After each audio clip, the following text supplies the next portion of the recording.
જય સદારામ બાપા.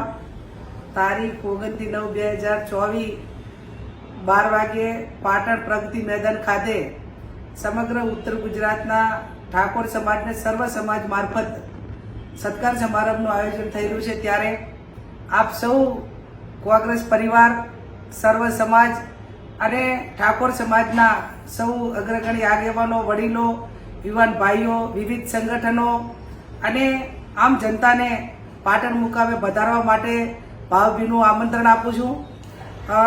આયોજન એક ક્ષત્રિય ઠાકોર સમાજનું છે, પણ સર્વ સમાજને જ્યારે અહીંયા બળદેવજી ઠાકોર, ચંદનજી ઠાકોર, રામભાઈ, ભરતજી ઠાકોર, અમરતજી ઠાકોર, દિનેશભાઈ ઠાકોર, આ બધા જ પોતપોતાના તાલુકામાં, પોતપોતાના વિસ્તારમાં બધા આગેવાનોને સાથે રાખીને આવવા માટેનું આમંત્રણ પાઠવી રહ્યા છે. ત્યારે આપ સૌ આવનાર એક કોંગ્રેસ પાર્ટી હોય અને સર્વ સમાજ હોય ત્યારે હળી મળીને આવનાર વિધાનસભાની ચૂંટણી હોય, તાલુકાની હોય, જિલ્લાની હોય, આ તમામ ચૂંટણીઓને ધ્યાનમાં રાખીને પણ આપ સૌ મોટી સંખ્યામાં ત્યાં વધારી અને પ્રગતિ મેદાન ખાતે આપ સૌ વધારશો એવું આપ સૌને ફરીથી પણ ભાવભીનું આમંત્રણ પાઠવું છું. જય સદારામ બાપા.